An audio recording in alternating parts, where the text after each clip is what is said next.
Hello, everyone. My name is Jawad Shukri, and I'm here, the host for the ninth session of Bootcamp series of GeoHackathon 2024. We are proud to have Davis Varghese today to talk about project economics for us. Davis is an economist with 14 years of experience in energy industry. He is an expert in upstream petroleum contracts, economic modeling, and asset evaluation. He is also he has also vast experience working with commercial and regulatory contracts. Davis has been instrumental in the economic evaluation and commercial advisory for numerous geothermal and CCUS projects in Baker Hughes. Welcome again, Davis, and we are happy if you can share your screen and start your presentation. Well, thanks, Jawad, and greetings of the day, everyone. I'll share my screen. Just let me know when you can see my screen and whether you can hear me okay. Yeah, that's perfect. Thank you. Okay, great. Okay, I'll just get right into it. I believe, as part of this boot camp, you've been going through these various sessions, and we have come to the last session in this set of training knowledge sharing sessions, which is project economics. So I presume you have gone through the basics of geothermal energy, like the subsurface aspects of it, resource estimation, field development plan, and also bits and pieces on machine learning, deep learning, etc., which would help you go through your exercise.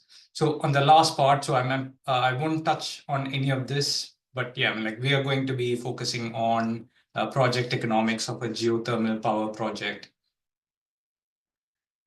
Okay, so I've got a few introduction slides, which essentially, gives an introduction about geothermal power projects, and then, I've got some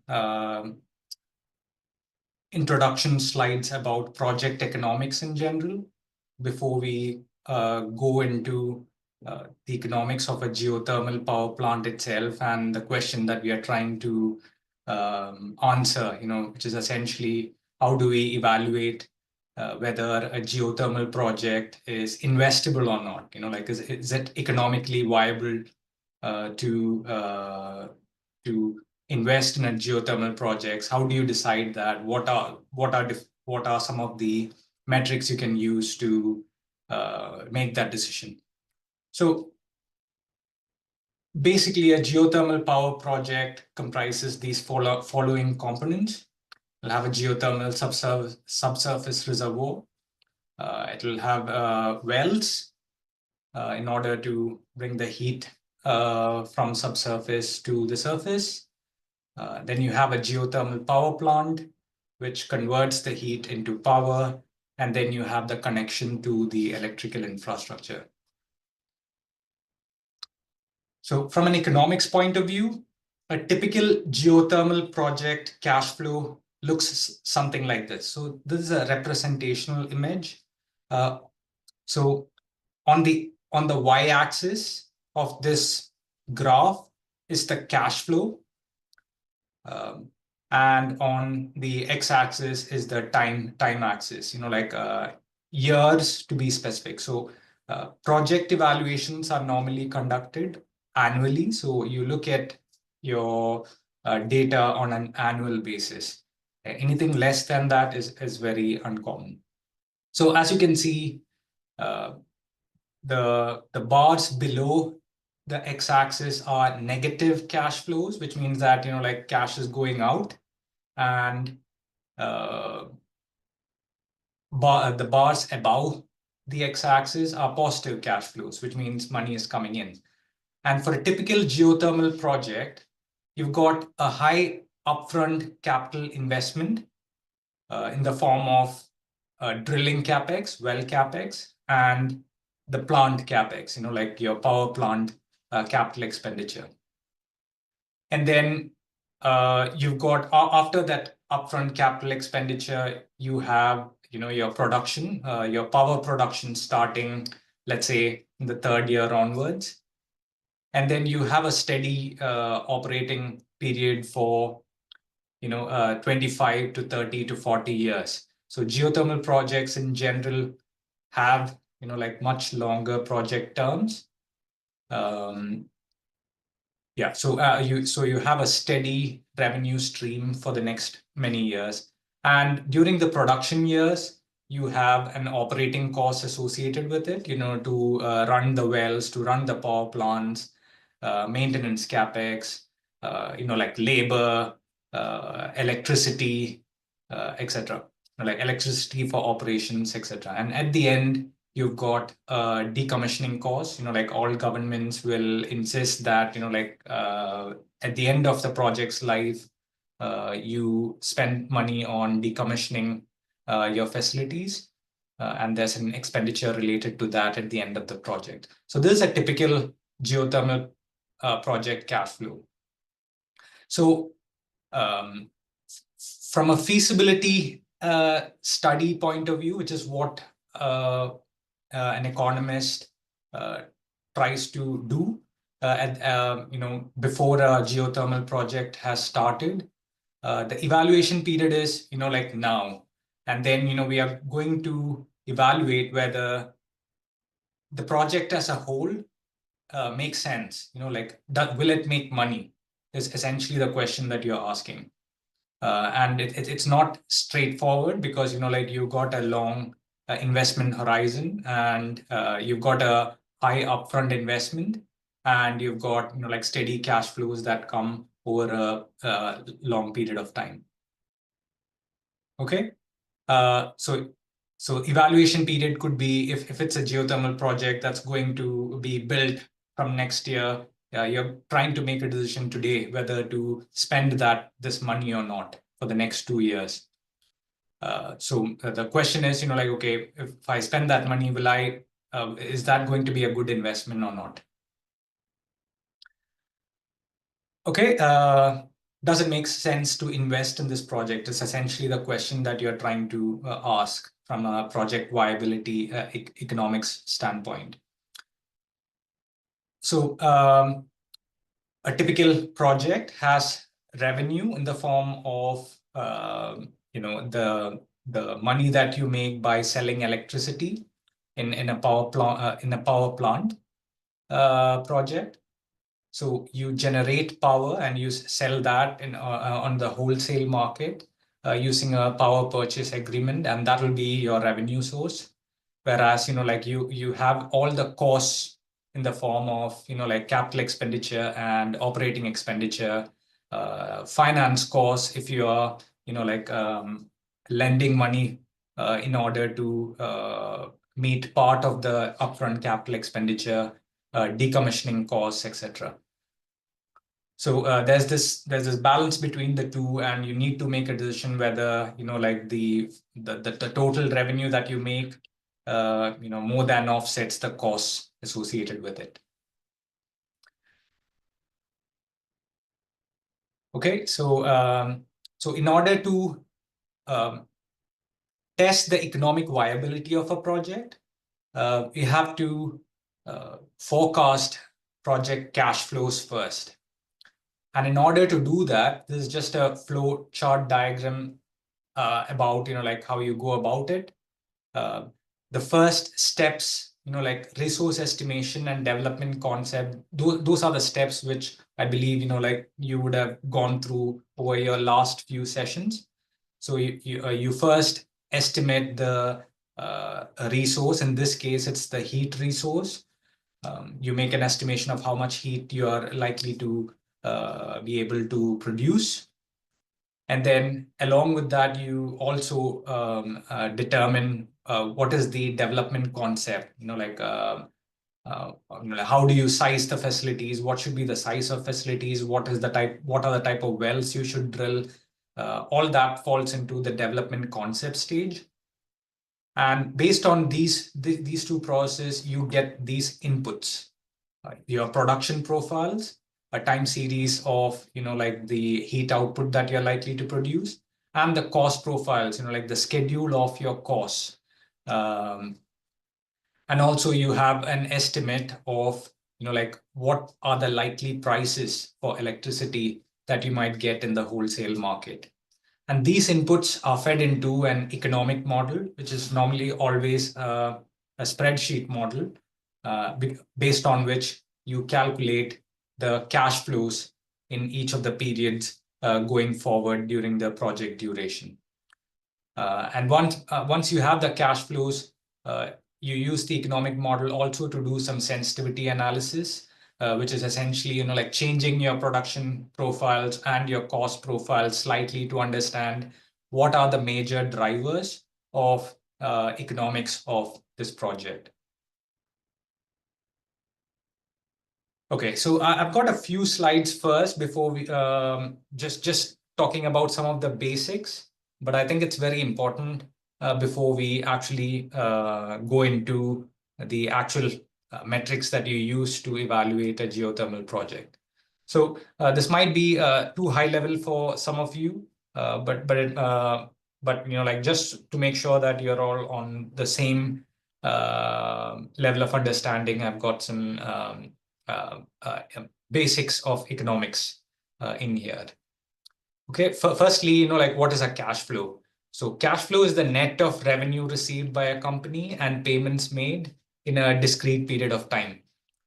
Okay, so it's essentially, like the net of cash outflows minus cash inflows. Cash flows and net cash flow, these terminologies are used interchangeably very often. It reflects how much more money you have at the end of a time period compared to the start. The common convention is that cash outflows are negative.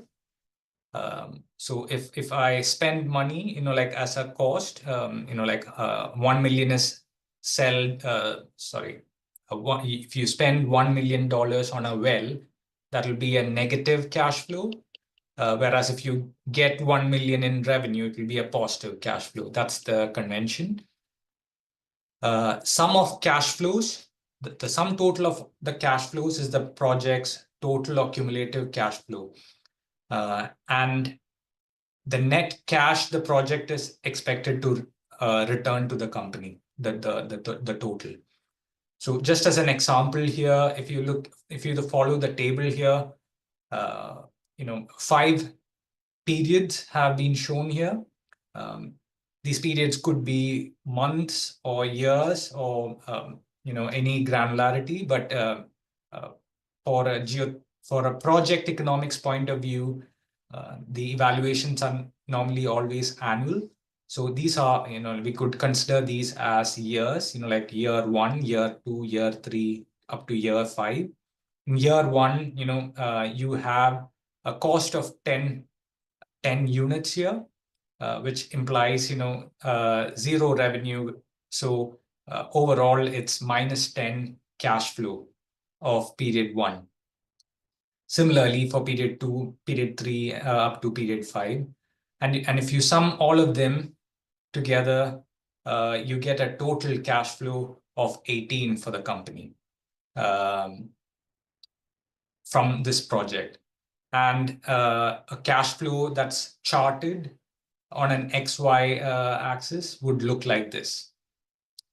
Yeah. So that was about cash flows. So we spoke about cash flows here. So from this project, in this example, for instance, the total cash flows to the company is 18 for the 5 years. But what normally, from an investment point of view, the investor, like somebody who's going to put money into the project is interested in knowing is what is the value of the project, and that value is not 18. It is different. It's lower than 18 because of a concept called time value of money. Yeah. So time value of principle states that money available today is worth more than the same amount in the future. due to its earning capacity. If you have money today, like it accrues interest at a bank or can be invested in an opportunity to generate additional money. Therefore, a rational investor will prefer money received today over the same sum received in the future. Dollar worth is worth more today than it is tomorrow. Okay, so $10 today is not the same as $10 tomorrow. $10 today, is worth more than $10 tomorrow. Okay, discounted cash flow analysis discounts the future cash flow estimates to arrive at a present value. So understand the distinction between cash flows and value. So when we are talking about value and valuation of a project, what we are talking about is its value today at a point of time now.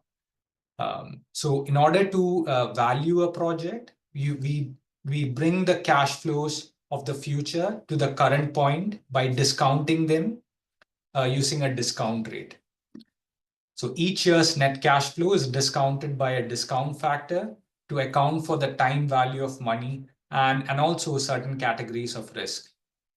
And the sum of these discounted cash flows in each of these periods becomes the present value or the net present value of a project. Okay. This again, just talking about present value and future value concepts in the next couple of slides. Discounting can be used to estimate the present value of a cash flow.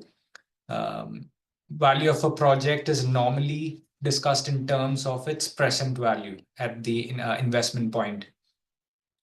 To help illustrate the principle, we'll have an example in the next slide. So this is the formula that you use to calculate the present value. So you calculate the cash flows and then you apply the discount rate, using this formula. I think it will be clear when we look at this example. So we'll go directly to this example. Let's say a bank will pay you $1,000 2 years from now. And so if the annual interest rate that the bank has is 7%, or if the return rate is 7%, then the present value of that payment will be lower than that. And you find that by using this formula. So the future value is 1,000. That's what the bank has agreed to pay in 2 years. The return rate is 7%. So you divide the future value by the discount rate, 1 plus the discount rate. And because there are 2 periods here, you square the denominator. And using this formula, you get that the present value of $1,000 in 2 years is 873.44. I hope this is clear. You can get to questions probably at the end of it. Okay, so in summary, to value an investment opportunity, net cash flows in each of the future periods are first estimated. And then each year's cash flow is discounted by the relevant discount factor. And then sum of the future discounted cash flows of a project is calculated, and that is the net present value. Net present value is the most widely used metric to reflect the value of an investment opportunity. It is normally discounted to the date of valuation. Like the date when you are actually evaluating it, which is, like it could be today. Most of the time it's today or the current year. NPV, the net present value, is additive between the projects. So if there are 2 projects, both with $100 million NPV that a company owns, then the company's asset value would be 100 plus 100, 200. Positive NPV indicates value is created at the discount rate, whereas a negative value indicates that value is being destroyed. Companies typically make decisions to maximize the NPV of their projects. Okay, now going into discount rate. So we explained how discount rate affects NPV. So in this slide, we look into discount rate in a bit more detail. So discount rate reflects the cost of capital, which is the rate of return expected based on time value of money and certain categories of risk. The discount factor refers to the multiple that you apply to the cash flow at each period based on the discount rate. So, for example, in year 5, for a discount rate of 10%, the discount factor will be 1 by 1 plus 10% raised to 5. So 0.621. Okay, so for a cash flow of 100 in year 5, its present value will be only 62% or 0.62 of that 100 units, because it's a cash flow in the future. Its present value is only 0.621. So discount factor is applied to individual cash flows to calculate the present value in the relevant year. So this ties back to the previous slide.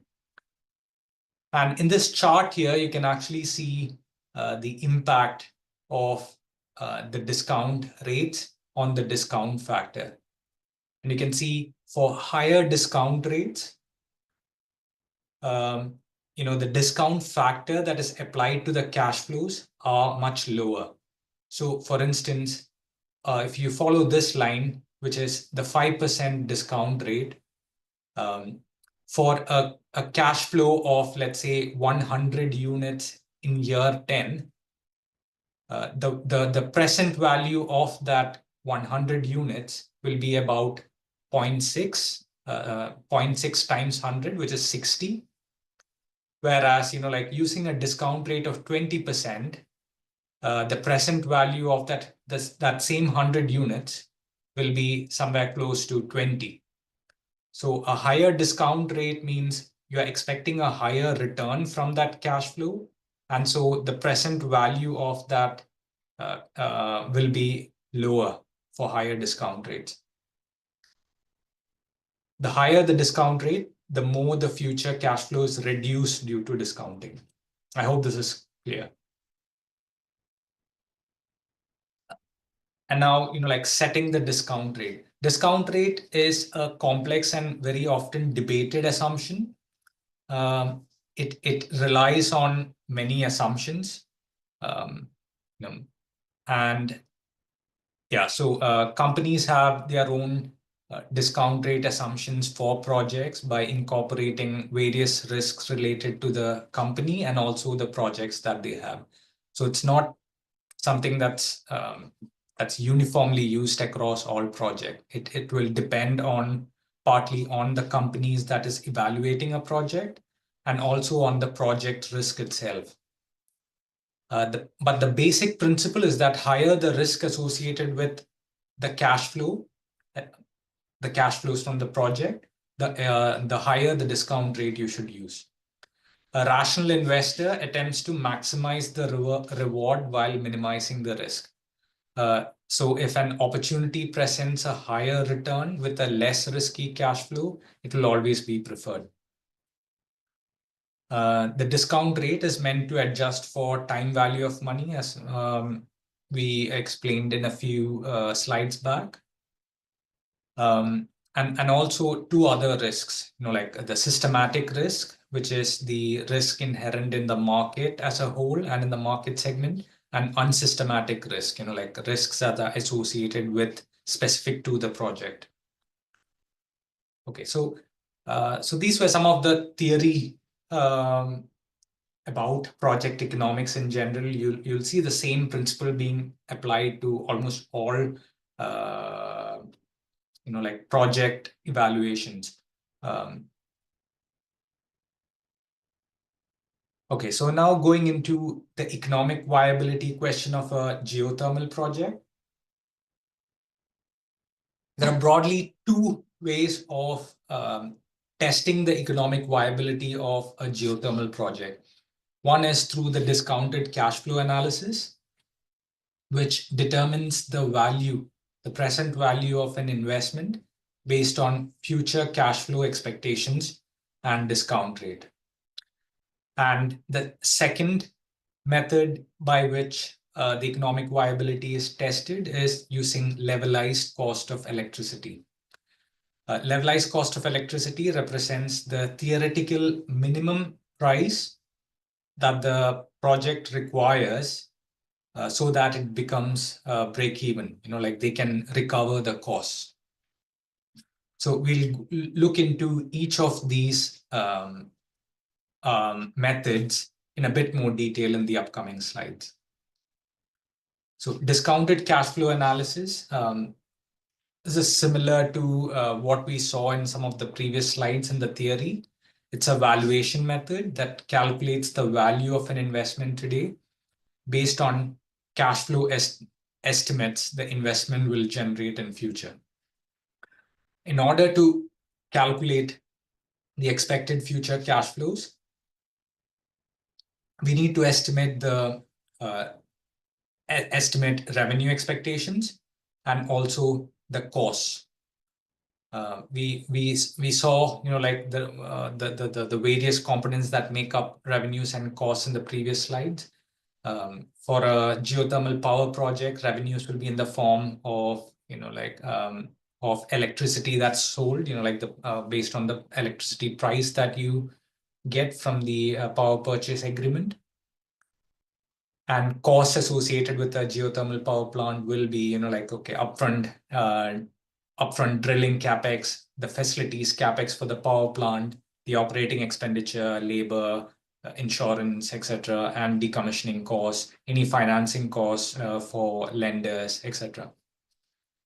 And all that put together, you can build your cash flows, the future cash flows, and you discount using the discount rate, which is the required rate of return from the project that is determined by the investors.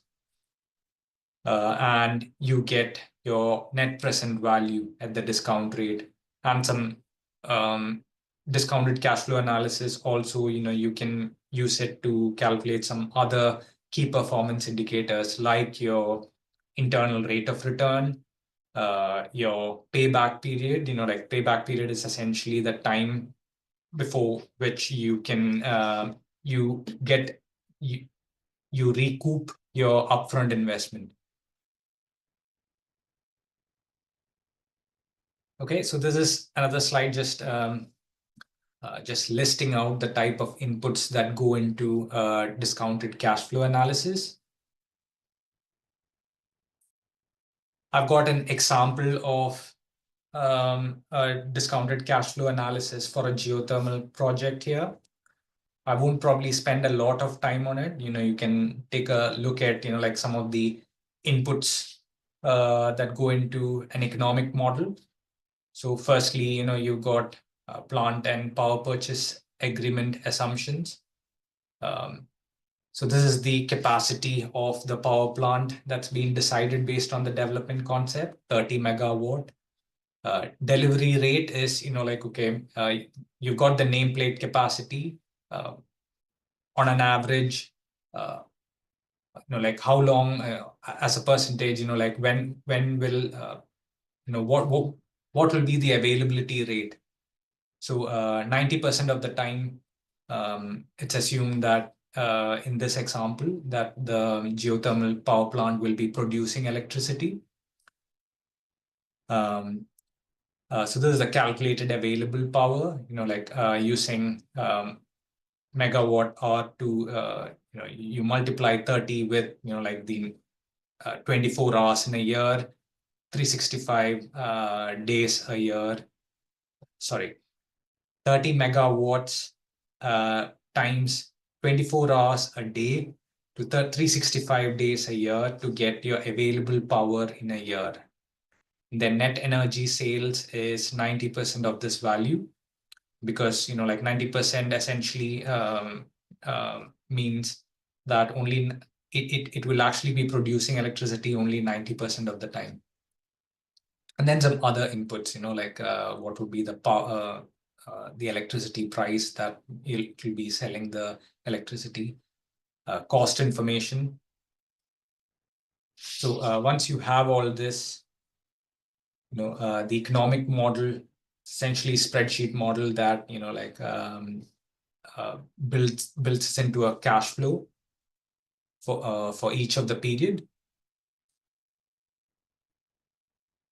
You can see the revenue section here, where, you know, you calculate the net energy sales, and then you multiply it with the power purchase price to get the revenue values over here. And then you got the operating expenditures here. They're all added up at the top here. Similarly, your capital expenditures, based on the schedule, the project schedule that's been agreed. And when you sum all of them together, you know, like revenue minus OPEX minus G&A minus CAPEX, you get your pre-tax free cash flow. And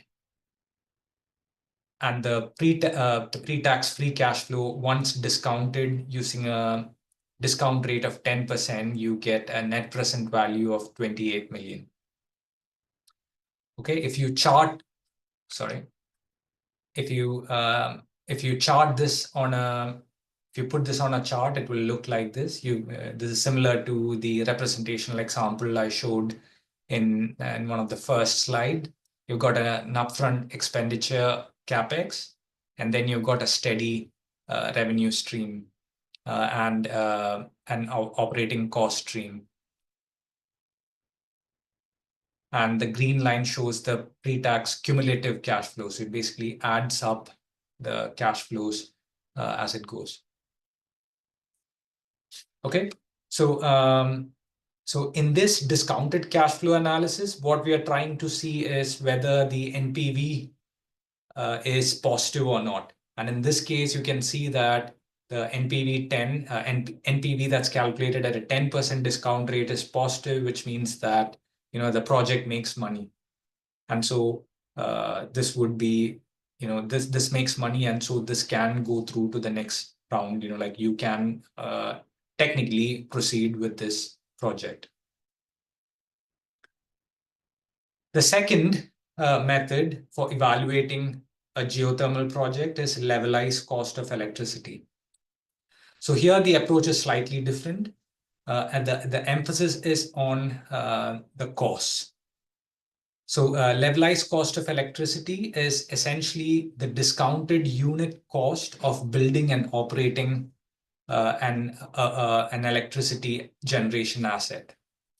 So the calculation includes all relevant costs faced by the developer, such as exploration and drilling costs, capital expenditures, operating expenditure, maintenance expenditure, decommissioning, financing costs, etc. LCOE is used to compare different electricity generation technologies. If you follow the International Energy Agency, IRENA, EIA, these are all agencies that tries to you know, evaluate different renewable technologies to understand, okay, which ones are viable. And you'd be seeing them very often, I presume, you know, like in you know, whenever there are discussions on energy transition. And LCOE is one of the metrics that's used to compare various renewable technologies. Not only renewable, and also compare them against fossil fuel-based electricity generation technologies. So LCOE represents the minimum electricity price for a project to break even given a discount rate. Okay, so it's essentially a break-even price. It could be looked at as a break-even price, or yeah. So the formula for calculating levelized cost of electricity is shown here. So it uses the same methodology as NPV, but um, instead of discounting cash flows, here what you're doing is you're discounting the costs. You're not looking at revenues at all. You're basically discounting the costs and understanding. You're bringing it all to the evaluation period and seeing, like what is the unit cost. Yeah, so you discount all your costs based on your project schedule to the current period, and you also divide at the denominator the total electricity generated and discounted based on that discount factor. Okay, and that's the formula for LCOE. On the right here on this slide, you can see the levelized cost of electricity of global geothermal projects in US dollar per kilowatt hour.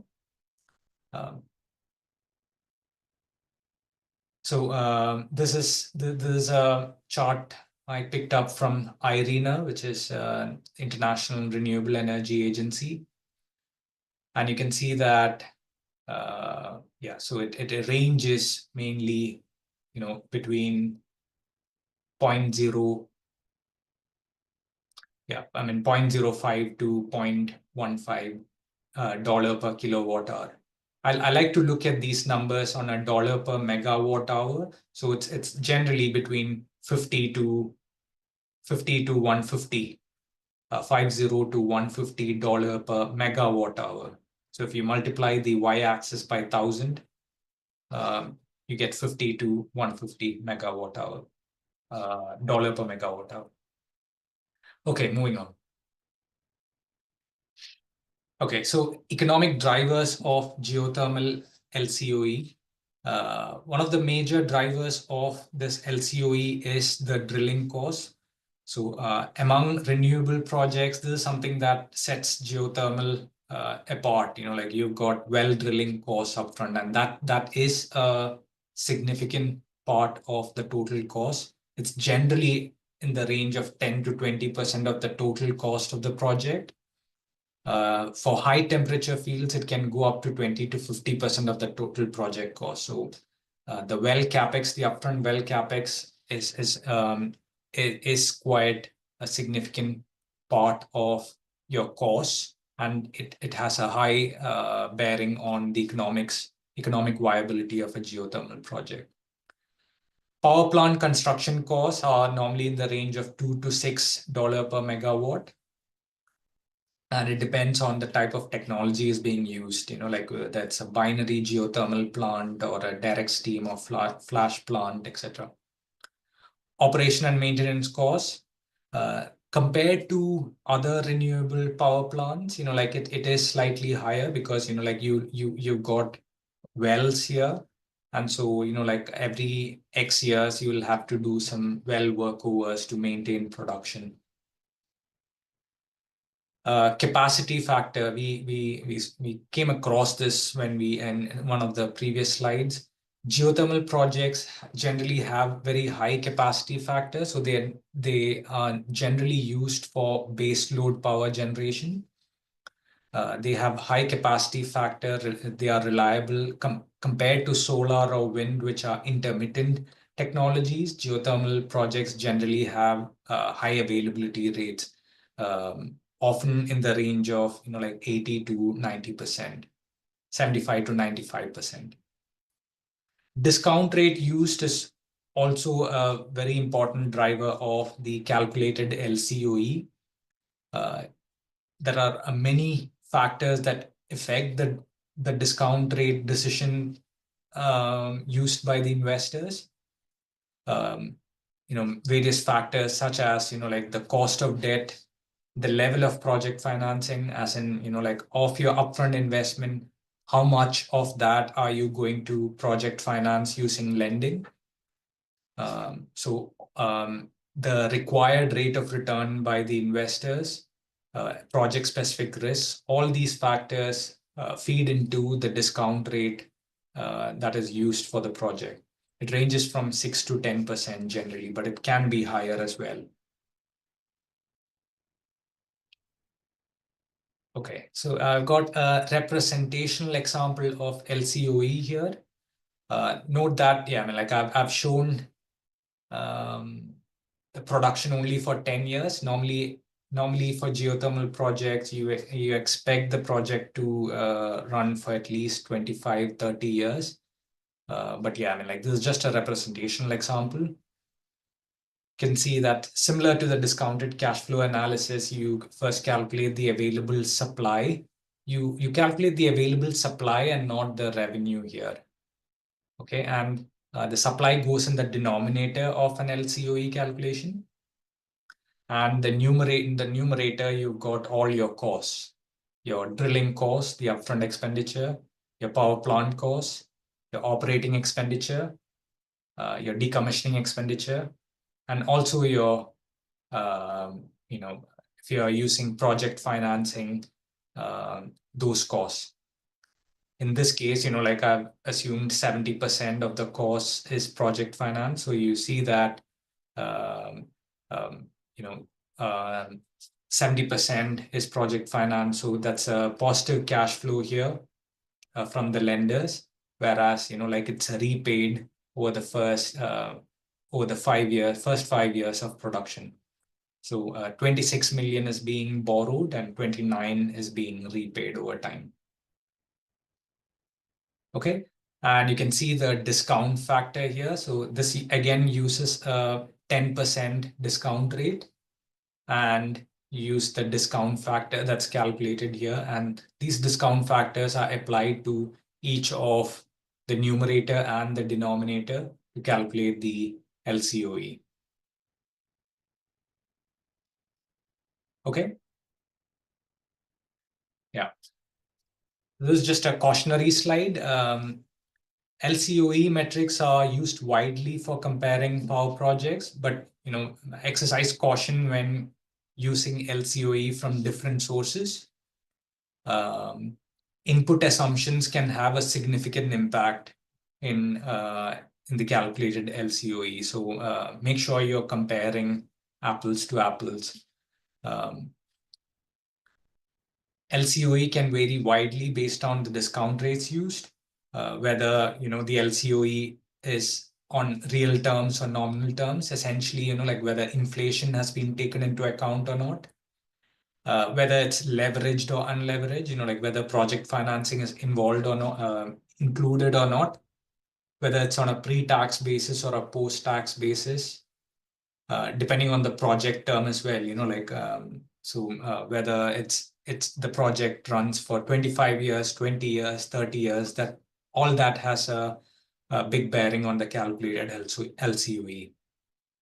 So when you're using LCOEs from two different sources, the assumptions might be very different. So, you might not be comparing apples to apples. So,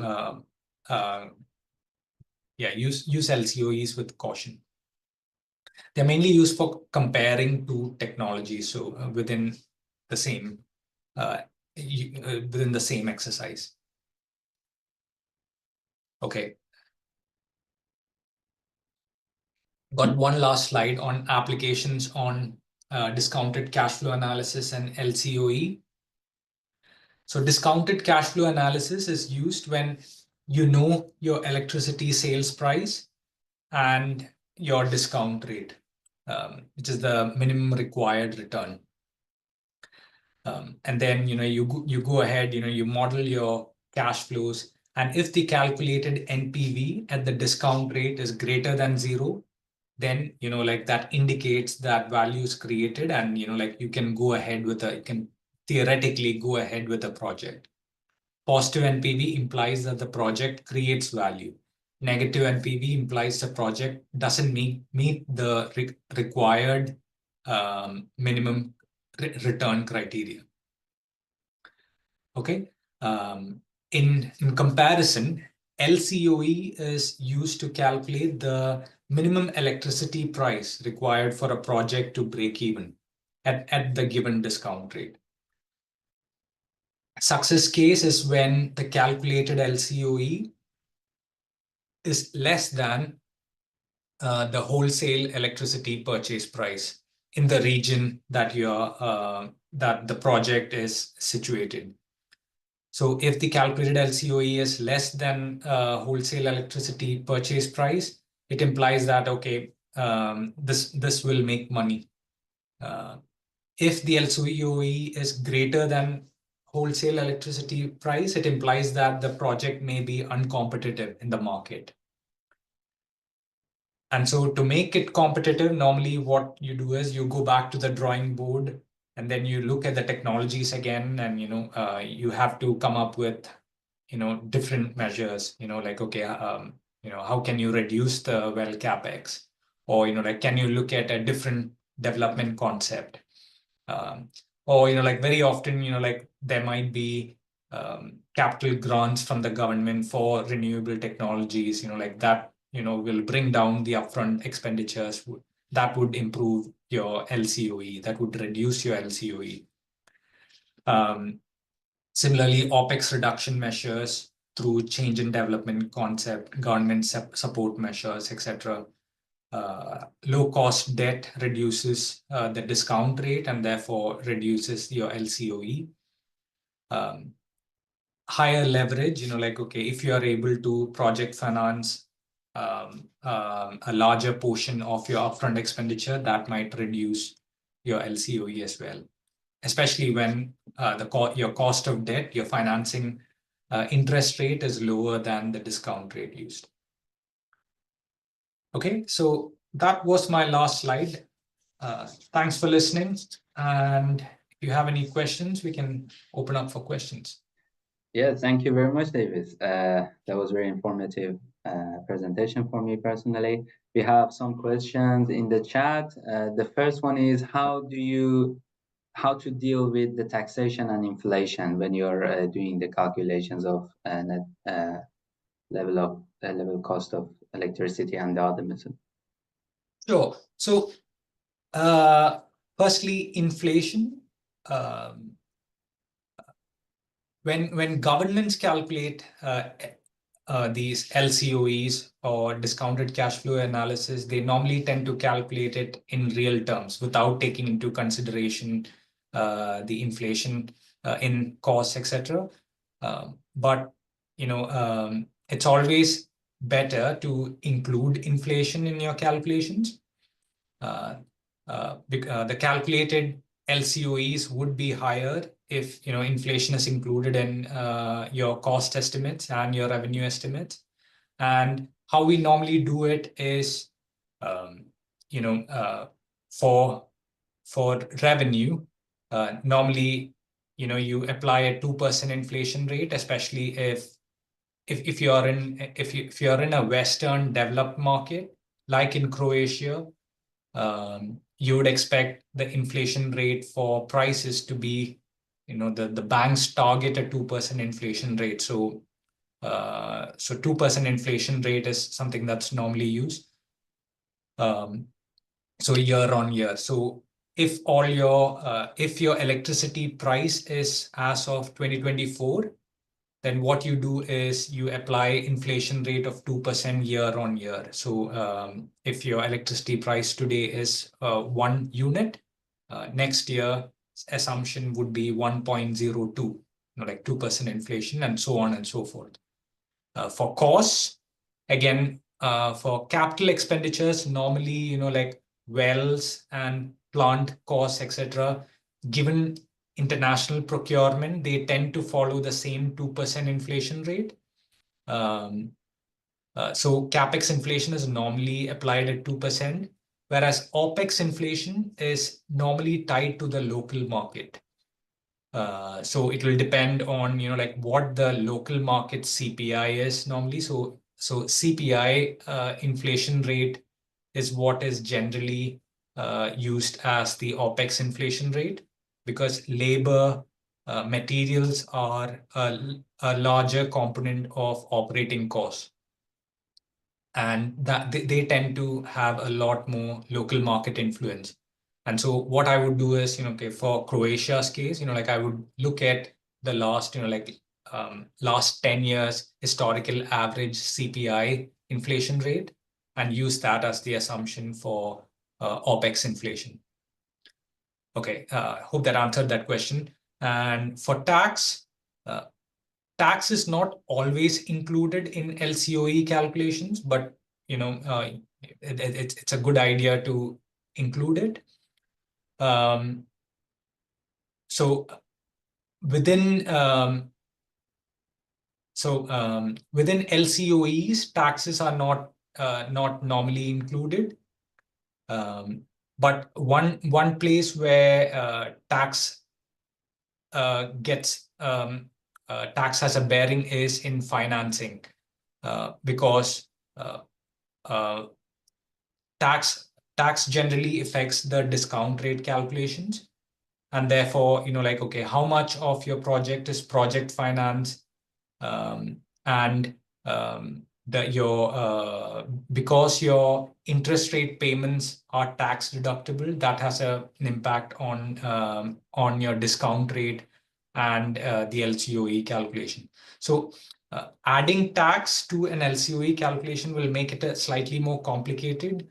But yeah, I mean, like it's not always included in an LCOE calculations. Yeah, I hope that's clear. So yeah. Yeah, great. Thank you very much.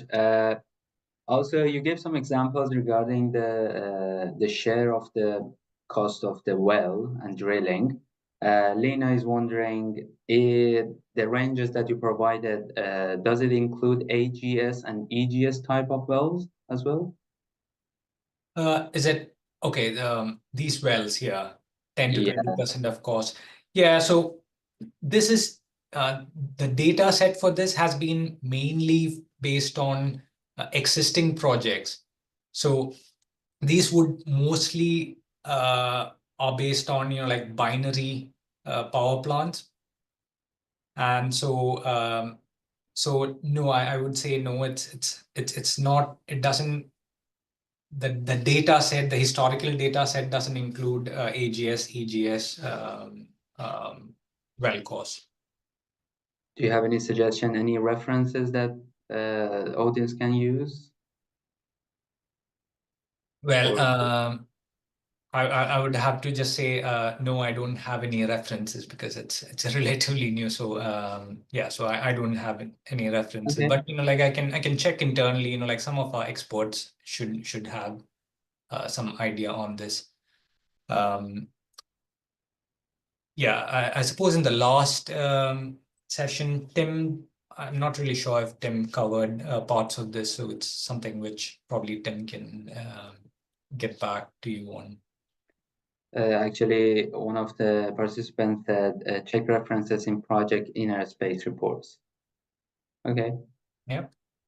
cool. Another question is Soraya is wondering how comparable is the OPEX cost of geothermal plants compared to biomass plants? Compared to, sorry? OPEX cost of geothermal plants compared to biomass plants.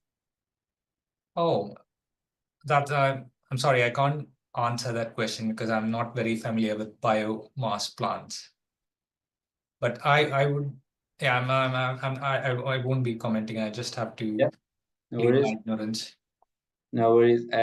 I think Reza's question is relevant to this hackathon. Is the design of the power plant already known? Yeah, Reza will come back to you with the answer on Discord if it is okay, because I have to check it with the team. Another question is, do you usually include government subsidies in the CapEx cost when comparing to other power plant types? Yeah, so this is something which recently geothermal projects tend to be quite capital intensive, like given the drilling, etc. And one of the ways for commercializing these projects has been getting government grants. I've worked on at least 3 projects which which could be commercialized only through some kind of like local government incentives. So that's especially when the temperatures are not really high, that is the way to go. That essentially reduces your upfront cost by quite a bit, and it's got like social benefits, right? I mean, like it's low emission electricity, and it's once it's grants, and there are grants, especially in Europe and UK for such projects on a pilot study basis. So yes, so those are quite common. Yep. Thank you. And Walter is wondering, is there a technology factor you would recommend for future improvements? Technology factor for? You would recommend for future improvements. Right. So I suppose this is the learning curve is referring to. Learning curve for costs. I'm not sure, to be honest, Yeah. but Walter, if you would like, you can. Yeah, I presume so. I mean, what I would do is, like look at, like Yes, the likes of IRENA, etc. Like the IRENA, Lazard, etc. They look at these, like learning curves, and also NRELs as well. The challenge with geothermal is, compared to other renewable technologies, like there are relatively a lower number of projects worldwide. So yeah, so it's a bit challenging to get such information as to like, okay, get good comparisons, and like, okay, how far the costs are falling, etc. is a bit difficult to forecast. And it's got this linkage to the oil and gas industry as well, because of the drilling component as well. So that doesn't always move in a straight line down or upwards. That's one of the challenges. But like I would look at like the likes of the EIA, IRENA databases, and like what they are talking about, and about like the learning curves in geothermal. Sure, thank you. And thank again, Soraya, for sharing the link to that project that we mentioned. Artem is wondering if you could, if do you have any estimation of the electricity demand of 50,000 people, annual electricity demand for 50,000 people? Sorry, no, I don't have the details of this particular project and the power plant capacity that you would want. Yeah, no worries. Do you have any specific data about like Croatia, about the investment and operation cost of the plants, wells, or pipes? I think, Artem, you take you're aiming at the hackathon rather than this presentation. So it would be great if you can come back to you on Discord rather than here, if I'm not mistaken, right? So in the meantime, there is another question is how to account for carbon credits. Carbon credits. Well, so carbon credits currently, as things stand, you cannot. It's not taken into account in an LCOE calculation or a discounted cash flow analysis. But something that can be used by companies is to understand the mitigation costs. So they can use this to compare against the electricity that would be generated from other fossil fuel based electricities generation types, and they can use those credits somewhere else. But like carbon credits themselves are not used for evaluating particular projects in my experience in LCOE and discounted cash flow analysis. It's normally done at a more high level at the corporate level. Okay, thank you. Relevant to the previous question that about the OPEX cost compared to biomass plants, sorry, is saying they asked this question because you mentioned that OPEX costs of geothermal plants are lower than other types of the plants, and that's why they asked this question, if you have any number in mind or not. Okay. Just to be clear, the OPEX for geothermal plants are generally higher compared to other renewables, such as the renewables I had in mind here was mainly solar and wind. So compared to solar and wind, the O&M costs are generally higher for geothermal, because you've got well workovers, which are an ongoing expenditure. Sure. And thank you, Sven, for sharing the link that can be useful for Artem, I guess. Okay, I think if there is no more questions, I would like to thank all of you and thank Davis again for your time and your sharing us your presentation. Thank you very much. Yeah, thanks for having me, and it's been a great experience. I'll be sharing the slides after. Yeah, that would be lovely. Then we can share it with the participants. Thank you, all of you, and have a good weekend.